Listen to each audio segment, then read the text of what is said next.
بسم اللہ الرحمن الرحیم۔ آج ہم اس واقعے کا تذکرہ کرنے جا رہے ہیں جو نہ صرف قرآن کریم کا حصہ ہے بلکہ انسانی زندگی کے لیے نہایت عمیق درس رکھتا ہے۔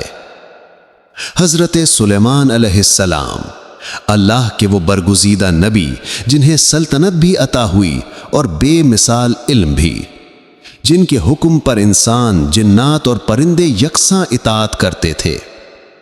ایک روز حضرت سلیمان علیہ السلام اپنے عظیم الشان لشکر کے ساتھ سفر پر نکلے۔ ان کے گرد و پیش جنات صف بستہ تھے، انسان خدمت میں حاضر اور پرندے آسمان میں سایہ فگن۔ زمین پر لشکر کی رفتار ایسی مہذب کہ گزرنے کا احساس تک نہ ہوتا تھا۔ اسی سفر کے دوران وہ ایک وادی کے قریب پہنچے اور یہ وادی تھی چیونٹیوں کی بستی۔ حضرت سلیمان علیہ السلام، جنہیں اللہ تعالیٰ نے مخلوقات کی زبانوں کا فہم عطا فرمایا تھا، اچانک ایک نہایت باریک آواز ان کے کانوں سے ٹکرائی۔ ایک چھوٹی سی چیونٹی اپنے قبیلے کی دوسری چیونٹیوں کو پکار رہی تھی۔ اے چیونٹیوں، اپنے بلوں میں داخل ہو جاؤ، کہیں ایسا نہ ہو کہ سلیمان اور ان کا لشکر بے خبری میں تمہیں رون ڈالے۔ سوچئے، ایک ننھی سی چیونٹی جس کا وجود ہوا کی سرسراہٹ سے بھی ہلکا، مگر عقل، ذمہ داری اور بیداری میں کیسی کامل و مکمل۔ حضرت سلیمان علیہ السلام اس چیونٹی کی بات سن کر تبسم فرما اٹھے۔ ان کا دل اللہ کی قدرت اور اپنی ذمہ داری کے احساس سے لبریز ہو گیا۔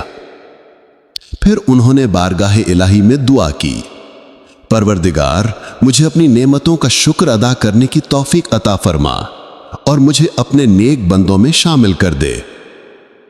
اس دعا میں وہ گہرائی تھی جو صرف ایک نبی کے دل میں ہی اتر سکتی ہے۔ اتنی بڑی سلطنت، اتنی قدرت، مگر دل میں تکبر نہیں، محض شکر اور عاجزی۔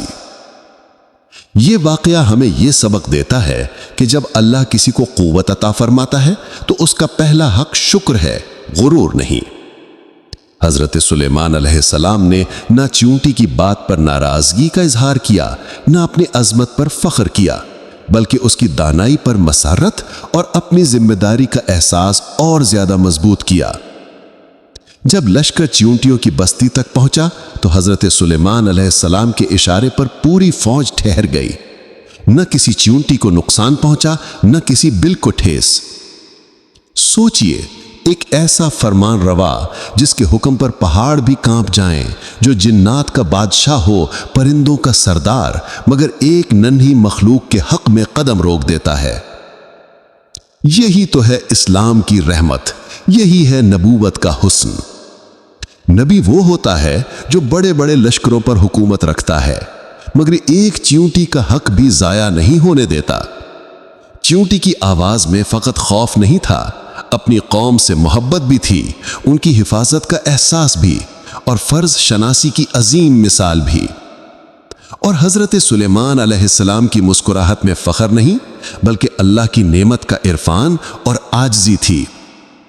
لشکر چیونٹیوں کی بستی سے گزر گیا، قدم احتیاط سے اٹھائے گئے۔ آسمان پر پرندے بدستور سایہ کیے ہوئے، جنات منتظر حکم، اور انسان ادب و فرما برداری کے ساتھ ہم رکاب۔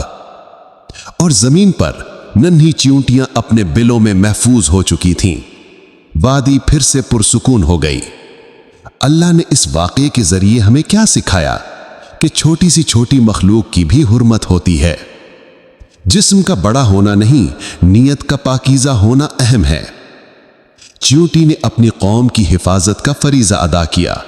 سلیمان علیہ السلام نے عدل، شفقت اور ذمہ داری کی اعلیٰ ترین مثال قائم کی، اور اللہ نے دونوں کے اعمال کو قرآن کا حصہ بنا کر ہمیشہ کے لیے محفوظ فرما دیا تاکہ ہم سیکھ سکیں۔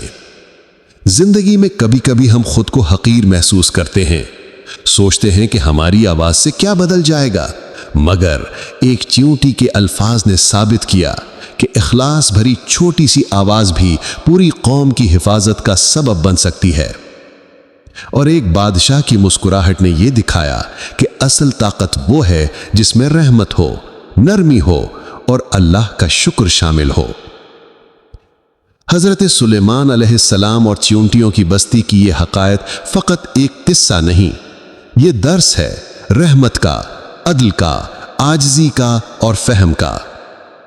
اللہ ہمیں بھی توفیق دے کہ ہم ہر چھوٹی بڑی مخلوق کا حق پہچانیں، شکر اور صبر کو اپنا شعار بنائیں اور اپنے رب کے سچے بندوں میں شمار ہوں۔